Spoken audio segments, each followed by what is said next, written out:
Hello, j'espère que vous allez bien. Aujourd'hui, on se retrouve pour le bilan culturel du mois d'août de 2022. Je vais référencer les livres, les films, les contenus culturels que j'ai pu rencontrer durant ce mois-ci. Je vais commencer avec les films. Comme d'habitude, je ne vais que vous parler des films qui ont retenu mon attention. Pour le coup, ce fut un fail pour ce mois-ci, parce qu'il n'y en a que un ou deux qui, à mon sens, ont été assez plaisants pour que je vous en parle ici. Il s'agit donc de Clèves. Clèves qui est un film qui, je ne le savais pas du tout, mais est sorti il y a 1 an ou 2 ans, qui était disponible sur Canal VOD, SVOD pendant le mois d'août, et je trouvais que ça respirait totalement l'été, que ça respirait la jeunesse et la plage. On va suivre de jeunes personnes qui vivent leur amour, qui vivent leur jeunesse et qui apprennent à grandir au fur et à mesure du temps. C'est très plaisant, c'est très lancinant et c'est très célébratif de la jeunesse. C'est un film qui questionne aussi tous les affects, tous les sentiments qu'on peut avoir à ces âges-là. Et j'ai trouvé que c'était un film qui était très beau par la lumière. Maintenant que ça fait quelques temps que je l'ai vu, c'est vrai que j'en ai pas retenu assez à mon goût. Mais c'était un film que je vous conseille réellement de voir. Ensuite, le second film que j'ai vu et qui a retenu mon attention, qui est donc Mata Hari avec Jeanne Moreau. Dans ce film, on va revenir sur l'histoire de Mata Hari qui était agent au sein de la Seconde Guerre mondiale, qui était cachée et qui se faisait passer pour uniquement danseuse de cabaret et artiste de scène, et qui était en fait agent secret pour les services de l'information et pour se faire passer dans les deux camps auprès des nazis pendant la Seconde Guerre mondiale pour ensuite les amener en France. Et c'est une histoire qui est tirée de cette réalité-là, parce que Mata Hari a réellement existé, et ça revient d'une façon assez sublime sur cet événement qui a été tragique pour la plupart, mais qui est traité avec les aspects de la nouvelle vague. Il y a Jeanne Moreau dedans, comment ne pas vous le conseiller? Donc il était encore sur la plateforme, il me semble. Et ensuite je vais passer au contenu que j'ai pu voir. Pour commencer, les chaînes YouTube.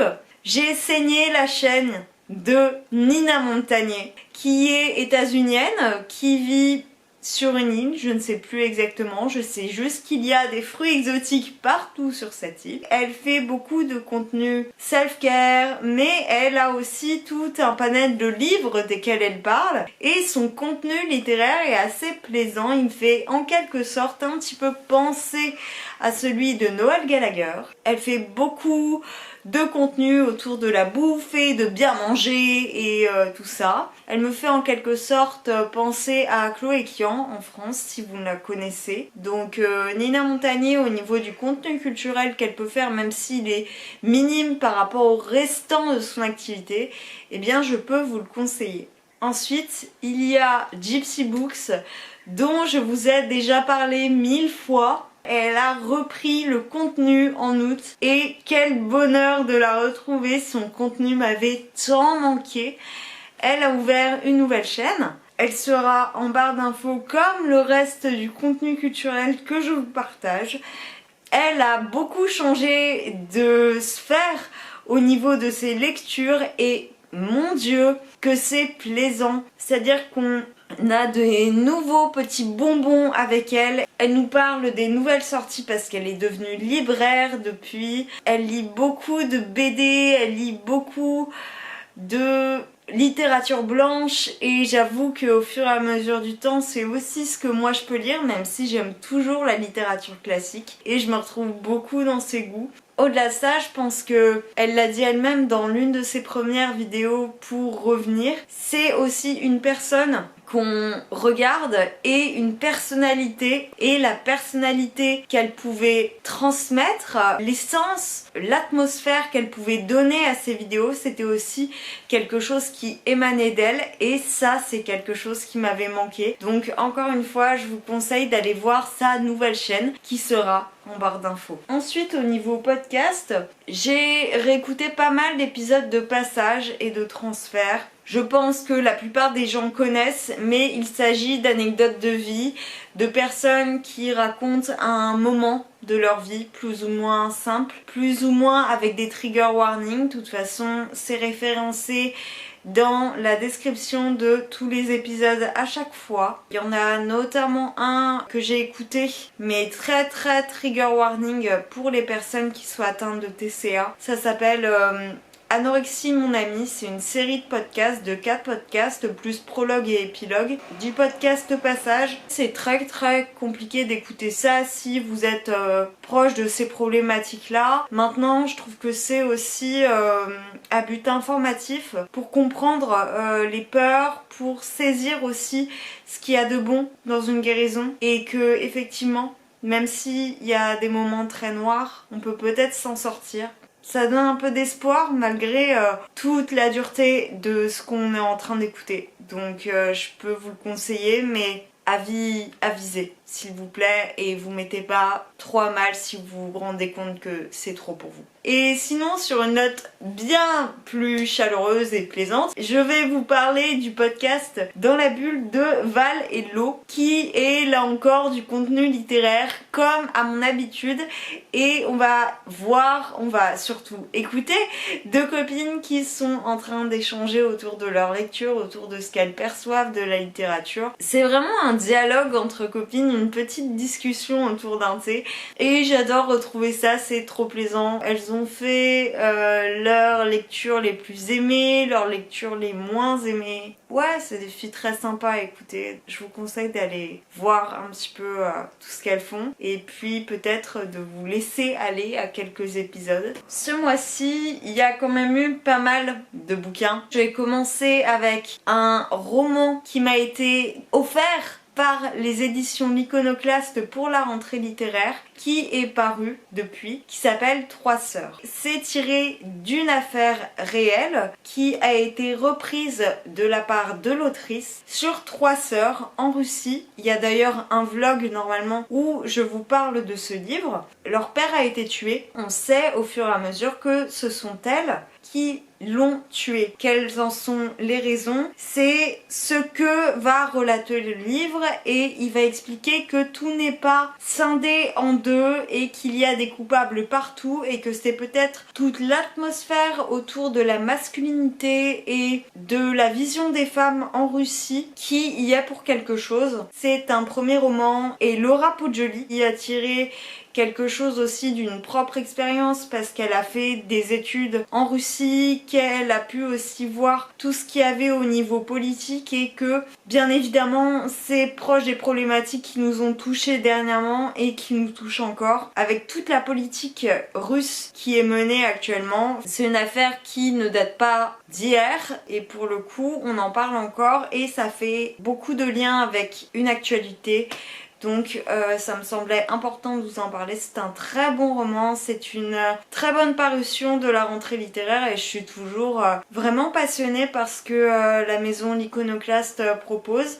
C'est toujours novateur et intéressant, les problématiques qu'ils amènent. Ensuite, j'ai lu, et ça c'est un brio, elle se place dans mes bouquins préférés. Il s'agit de Être à sa place de Claire Marin. C'est un essai sur le fait de trouver sa place. Comment vous dire? J'ai bouffé ce bouquin. Il y a des parties qui sont très bien faites. Il y a toute une problématique aussi sur la façon dont chacun se perçoit, sur toutes les manières que l'on peut avoir de se sentir moindre, de se sentir infériorisé, de s'inférioriser de façon insidieuse. Ça faisait vraiment énormément de sens avec moi-même et ça remet les idées en place, ça permet de problématiser des choses qu'on a totalement intériorisées depuis l'enfance, auxquelles on s'adjoint et finalement ça réussit à régler certains problèmes et certaines problématiques qu'on peut avoir. C'est un bouquin que je peux que conseiller, c'est en plus d'une certaine beauté et quand vous le voyez sur l'étalage, je trouve que c'est très clair, très bien fait et Claire Marin écrit très bien. Elle avait déjà écrit un livre plutôt sur la rupture. C'est une sociologue ou une philosophe qui est quand même assez brillante et donc du coup je suis aussi très curieuse de ses futures productions écrites. Donc je pense que je vais suivre tout ça. Merci à France Culture de me l'avoir fait connaître. Ça a été que qualitatif et une magnifique rencontre d'écriture. Ça donne de l'espoir et ça donne de l'envie de se battre pour prendre sa place justement et peut-être la trouver au fur et à mesure et à la fin du livre. Ensuite, tout simple, j'ai lu pas mal de graphiques et j'ai commencé avec Orange qui était le 4e tome. Je l'avais pas lu depuis très longtemps, maintenant ça m'a fait plaisir de repasser un petit peu avec ces problématiques d'adolescents et toute l'histoire qu'il y avait un petit peu fantastique. On se remet très facilement dedans. J'ai pas besoin d'en dire grand chose, c'est une suite, c'est juste une fille qui reçoit une lettre d'elle-même 10 ans plus tard en disant voilà la personne dont tu es amoureuse actuellement, eh bien elle aura décédé d'ici là, mais ça aurait été quand même ton grand amour et tu vas devoir tout faire pour le sauver. Elle essaye de changer le cours des choses avec ses amis. Au moment où je l'ai lu, actuellement on est arrivé à ce point-ci. C'est pas forcément chose aisée, on va suivre tout ce groupe d'adolescents très amis qui essayent de sauver leurs compagnons et c'est pas toujours aussi simple que l'on croit de changer la réalité. Deuxième manga que j'ai lu c'était Nana, le tome 1 et je sais pas si c'est les dessins, le fait que ça soit en noir et blanc, un plus petit format, mais je trouve que les cases sont quand même relativement pleines de paroles partout et il y a trop de détails et il y a trop d'informations sur une même page. J'ai pas été accrochée par l'histoire même si ça aurait pu. C'est ça le pire, c'est que si le traitement avait été différent, je suis sûre que ça aurait été une histoire qui m'aurait plu. Mais je sais pas, les personnages m'ont énervée, j'ai l'impression qu'ils criaient tout le temps, qu'ils étaient plaintifs. Je suis désolée pour ceux qui sont absolument fans de ce manga. Ça n'a pas réussi en tout cas pour le tome 1. Et je sais pas si je me tenterai plus tard. Autre livre, et là pour le coup c'est un roman enquête policier qui n'a pas su forcément me plaire. Il s'agit de Marina de Carlos Ruiz Zafón qui est quand même un auteur plutôt plébiscité et plutôt connu, reconnu en Espagne, qui fait vraiment partie du patrimoine culturel espagnol maintenant. Il a écrit notamment L'ombre du vent et donc qui est le premier tome de sa trilogie. Là pour le coup Marina c'est un tout petit bouquin qui fait 250 pages et heureusement que j'avais le livre audio en même temps. Je n'ai pas réussi à tenir, j'ai trouvé qu'il y avait trop de détails, trop de problématiques, trop d'intrigues qui étaient là pour une seule chose et j'ai l'impression qu'il allait pas droit au but, qu'il y avait trop de personnages pour aller à un point 50 100 et on n'arrivait jamais d'un point A à un point B et des élucubrations qui ne servaient à rien, même à la fin. Ça ne m'a servi à rien, enfin je veux dire, je trouve que c'est bien écrit par moments et encore peut-être que c'est la traduction, peut-être que j'étais vraiment pas accrochée, ça a tenu les 50 premières pages où je l'ai bouffé et ensuite plus du tout. Un fail pour ce livre, vraiment, peut-être que je me retenterai si je tombe sur d'autres œuvres qui sont courtes, mais je me sens clairement pas de lire sa trilogie. Au niveau graphique, j'ai lu, oh mon dieu, par contre ça c'était un brio de beauté, le livre de Natasha Bird, Les fleurs ne parlent pas. C'était magnifique. Mon dieu, que c'était beau. Elle a écrit un livre qui est un mélange entre un beau livre d'art, un roman graphique, un espèce de journal graphique. Il y a des fleurs partout, il y a à la fois des scans de pages, il y a des aquarelles, il y a des crayonnés, il y a juste des mots, des écrits, des bandes dessinées, il y a de tout. Il y a des cases, il y a des pages qui sont quasi vides et il y a juste des bulles de mots et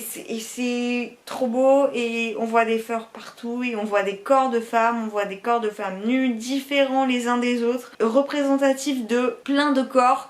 Et mon Dieu, mon Dieu, mon Dieu, que je peux que vous recommander ce livre. Certes, il coûte un peu cher, mais putain, ce que ça les vaut. Et ça met en avant son travail, que je suis, moi, depuis que j'ai 12 ans. Peut-être que vous ne le connaissiez pas avant, ça m'étonnerait, mais bon. Regardez ce qu'elle fait, regardez l'infrastructure qu'elle a montée avec son compagnon. J'ai eu l'occasion de la rencontrer à Paris, c'est une fille qui est adorable. Et c'est toujours dans la lignée de ce qu'elle a pu proposer auparavant, de ces corps de femmes qu'elle pouvait montrer sur son Instagram. Et elle s'est vraiment spécialisée dans ce pattern-là. Et le livre est qu'une célébration de ces corps-ci. Beaucoup de répétitions, un livre magnifique. On voit qu'il y a un réel travail, que ça soit de la qualité du papier, on voit que au niveau des couleurs, il y a eu une réelle attention qui a été portée. Et sur l'impression aussi. Quand le travail est bien fait, j'essaye de le mettre en avant. Second livre qui m'a été envoyé, mais cette fois par points. C'est un tout petit livre qui est le premier ouvrage qui est paru de Kautar Ademi, qui est également dans la rentrée littéraire. Alors je me rappelle plus de sa parution dans la rentrée littéraire, mais en tout cas celui que j'ai lu, c'est Des ballerines de Papicha, qui va revenir sur un quartier de Alger et sur la jeunesse, sur une famille notamment. Cette jeunesse qui a plus aucun espoir, qui n'a jamais eu d'espoir, qui se réfugie parfois dans la drogue, dans les relations qui sont pas égales à égales, dans le fait de grandir au milieu de cette pauvreté-ci. C'est très court, à la fois il y a de la beauté du quotidien, mais il y a surtout beaucoup de questionnements internes, de vie au sein du quartier et on voit que ça grouille au sein d'Alger et on voit que ça grouille dans ce quartier. Et moi ce que j'en retiens, c'est vraiment cette perte d'espoir de la jeunesse. Finalement la France, ce serait peut-être ceux qui piquent la chose, mais ceux qui peuvent offrir aussi un avenir à ces jeunes là. Je trouve que c'est aussi imprégné de toutes les problématiques qu'on peut avoir quant à l'immigration actuellement, en provenance de l'Algérie aussi, à l'époque de l'indépendance, à l'époque de l'après-indépendance aussi, toute la rancœur qu'il peut y avoir de la part du peuple algérien envers l'État français, envers tous les politiques qu'il y a eu pour la séparation de l'Algérie et de la France et de la vision de la jeunesse suite à ces événements-ci et aux décisions qui ont été prises, qui ont décidé à la place de. Et enfin, dernier livre dont je vais vous parler, mais pas des moindres, parce qu'il s'agit de mon préféré de ce mois-ci. Il s'agit de Mémoires de fille de Annie Ernaux. Une révélation, le meilleur ouvrage, mon préféré de Annie Ernaux. Elle va revenir sur son été où elle a eu sa réelle première fois. Elle se rend compte, et j'ai pas envie de vous en dévoiler trop, mais qu'il s'agit finalement d'un viol. Et on va revenir sur cette femme qui est totalement amoureuse d'un homme. Et sur cet été où elle l'a rencontré, où elle a eu une relation avec lui lorsqu'elle était animatrice de colonies de vacances et que lui était aussi dans l'équipe pédagogique. Ils vont avoir cette nuit-là, ce moment-là, et ne s'agit-il pas d'un viol? Ça, elle va le questionner plus tard, au fur et à mesure. Mais on va davantage se concentrer sur cette relation qui est délétère pour elle, parce que ce garçon qui lui a fait voir monts et merveilles ne va la voir que pour cette nuit-là, que pour cet instant-là, l'utiliser pour son profit physique, va la laisser. Et elle aura toujours cet espoir de reformer une relation et de devenir la femme idéale dont il aura envie, avec qui il aura envie de construire quelque chose derrière. Et c'est quelque chose qu'elle va poursuivre tout au long de sa vie en se mettant à mal, en devenant boulimique à un moment, alors que lui est avec une autre fille, alors que lui ne veut plus la voir, fait tout pour qu'elle ne revienne pas l'été suivant en tant qu'animatrice dans cette colonie de vacances et va la fuir et va la rejeter alors qu'ils habitent dans la même ville. Et c'est cette détestation, c'est cette douleur. Elle est en train de se donner des coups mentalement et même parfois vraiment jusqu'à la fin pour cet homme. Et on voit toutes les problématiques de la détestation de soi-même à travers cet amour qui n'est que souffrance. Et c'est vraiment l'amour en tant que souffrance. Comment on fait pour apprendre l'amour et comment on théorise aussi l'amour.